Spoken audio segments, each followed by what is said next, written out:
Hello students. आज जो हम टॉपिक पढ़ने वाले हैं वो है यूनिवर्सल मोटर। इसे हिंदी में सार्वत्रिक मोटर कहा जाता है। यूनिवर्सल जो शब्द है वो उसको आप सब समझते होंगे कि एक बहुत वाइड शब्द है। तो देखेंगे कि इस मोटर का नाम यूनिवर्सल मोटर क्यों पड़ा और ये कैसे काम करता है। तो सबसे पहले हम इसका कंस्ट्रक्शन देख लेते हैं। Construction is very simple. आपने जैसे डीसी मोटर्स का कंस्ट्रक्शन देखा है, एज सेम एज दिस, ये वाले जो हमारे मोटर्स हैं इनका भी होगा। यहाँ से जो वाइंडिंग फील्ड में चलेगी उसी सेम वाइंडिंग को यहाँ आर्मेचर में भी दिया जाएगा।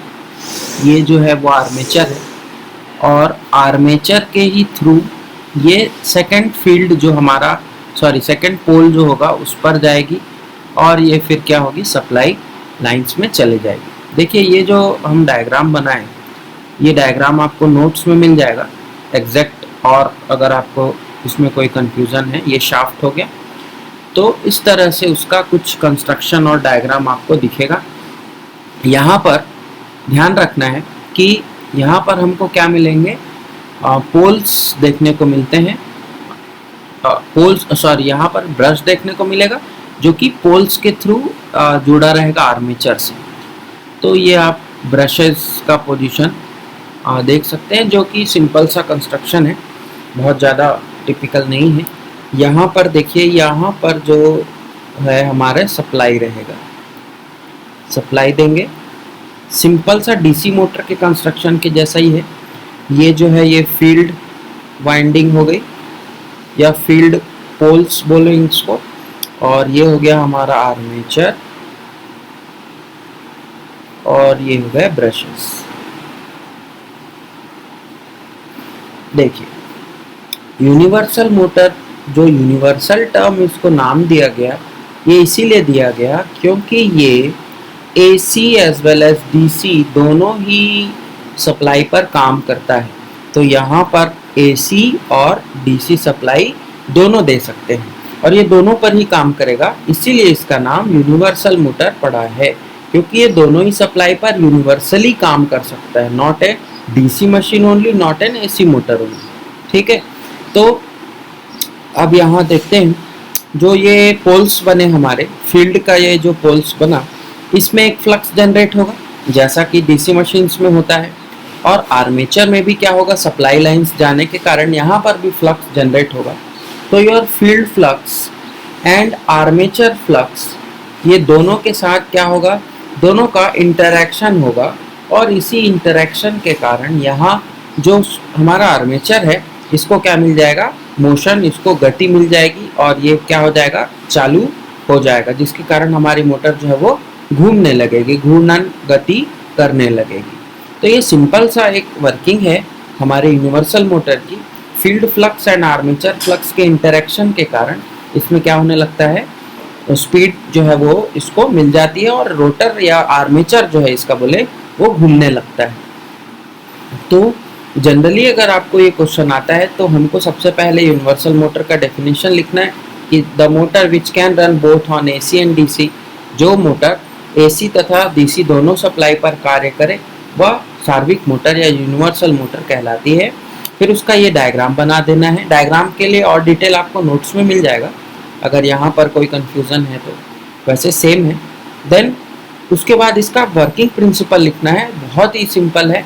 जैसे ही इसको सप्लाई मिलेगी, देखो सप्लाई यहाँ कंफ्यूज नहीं होना है कि अगर हम DC देंगे तभी ये ऐसा काम करेगा, भाई AC देंगे तो भी यहाँ फ्लक्स बनेगा।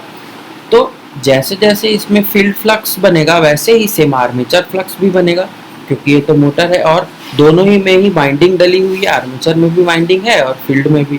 तो दोनों ही क्या करने लगेंगे, फ्लक्स बनाएंगे और दोनों के फ्लक्स के इंटरेक्शन के कारण, चेंज इन द फ्लक्स, उसके कारण इसमें क्या आ जाएगा, मोशन आ जाएगा और शाफ्ट जो है वो हमारा रोटेट होने लगेगा, जिससे हम क्या करते हैं, मैकेनिकल लोड लगाते हैं और उसको फिर उस लोड को वो मोटर चलाने लगती है। तो अब थोड़ा सा इसके कैरेक्टरिस्टिक्स को देखते हैं। तो अगर हम इसको प्लॉट करें, देखिए प्लॉटिंग जो है वो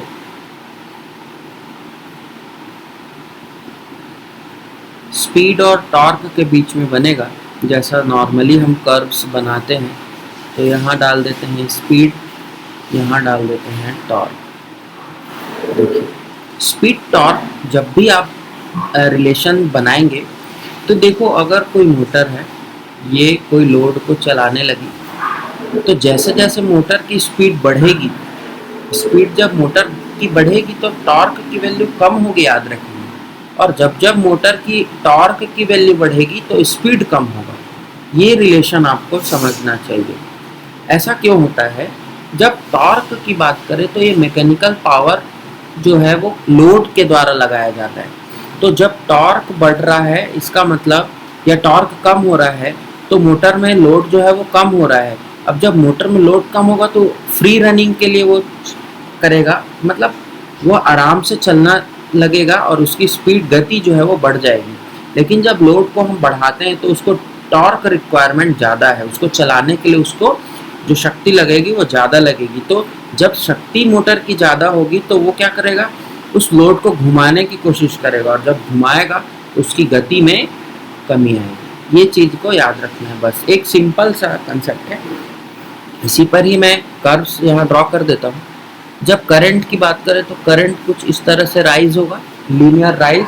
जैसे जैसे आप करंट की वैल्यू को बढ़ाएंगे, स्पीड की वैल्यू बढ़ेगी, करंट भी बढ़ेगा, टॉर्क की वैल्यू भी बढ़ने से करंट बढ़ेगा, रिक्वायरमेंट तो ज़्यादा होगी। देन हम बात करें पावर आउटपुट, तो पावर आउटपुट का जो कर्व है वो कुछ इस तरह से बन करके, और ये लीनियर पहले राइज है, राइजिंग कर्व, देन ये ऐसा डिके कर्व हो जाएगा। फिर हम अगर स्पीड की बात करें, और जो हमारा आउटपुट है, ठीक है, तो जब हम डीसी सप्लाई यहाँ देंगे तो मोटर की आउटपुट कुछ ऐसी रहेगी, और एसी सप्लाई में मोटर का आउटपुट ये नीचे वाली लाइन रहेगी। तो अगर मैं इसको लिख दूँ, ये जो है ये हमारा करंट का कर्व है, ये पावर आउटपुट है, ये डीसी में आउटपुट है, और ये जो है वो एसी का आउटपुट है। तो ये चार कर्व हम लोग को ध्यान में रखना है। करंट लीनियर राइज होगा, then power output steady rise, then decay. फिर डीसी आउटपुट को देखें तो ये जो कर्व है, ये पहले स्पीड जो है, जैसे जैसे स्पीड में कमी आएगी टॉर्क की वैल्यू बढ़ती जाएगी। ये डीसी में हुआ, अभी मैंने आपको ये चीज़ समझा दी, ये कर्व कैसे बनता है। फिर स्पीड एसी के लिए थोड़ा सा और हम क्या करते हैं, डाउन हो जाता है ये कर्व, और उसको आगे फिर ट्रेस करता है। पाथ सेम है, बट स्टार्टिंग इनिशियल पॉइंट जो है उसमें कुछ चेंज आता है, स्पीड में कुछ चेंज आता है। अब देख, हम थोड़ा सा बात करेंगे कि कौन कौन सी जो क्वांटिटीज़ हैं उसको ये अफेक्ट करेगी। तो सबसे पहला है लोड। जैसे ही लोड में आप कम या ज़्यादा लोड को करेंगे तो मोटर का जो आउटपुट है वो क्या हो जाएगा, चेंज हो जाएगा। मोटर का आउटपुट चेंज हो जाएगा, स्टेबल नहीं रहेगा। दूसरा, करंट की वैल्यू, करंट की वैल्यू में भी इंक्रीज डिक्रीज कुछ करने से मोटर के आउटपुट में चेंज आपको दिखेगा। थर्ड इज फ्रीक्वेंसी, सप्लाई की जो आवृत्ति है, फ्रीक्वेंसी है, उसको बदलने से भी मोटर का आउटपुट बदलेगा। और फोर्थ में बात करूँ वोल्टेज, सप्लाई वोल्टेज को अगर हम बदलेंगे तो आउटपुट अगेन विल चेंज।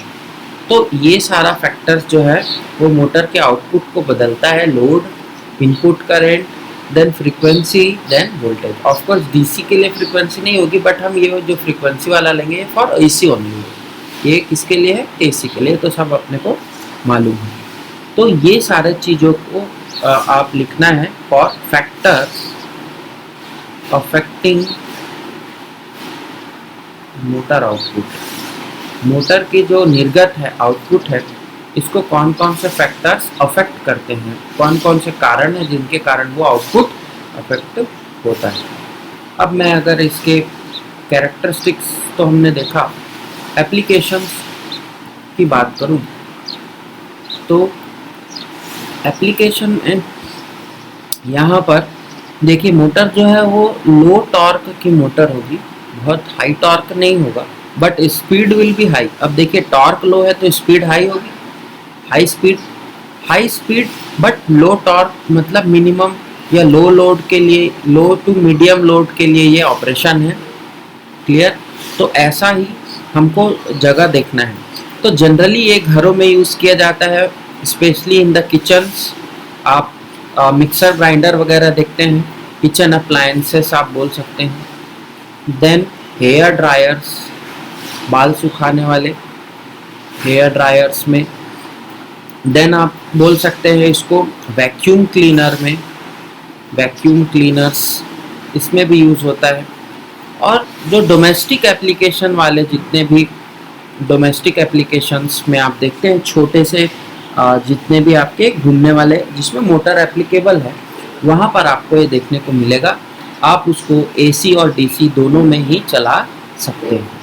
तो ये था हमारे किसके यूनिवर्सल मोटर का बारे में, और ये इम्पॉर्टेंट क्वेश्चन है, आपको एग्ज़ाम में पूछा जाता है इसके बारे में, तो इसको भी हम लोग को पढ़ना है। तो आज की इस क्लास में इतने ही।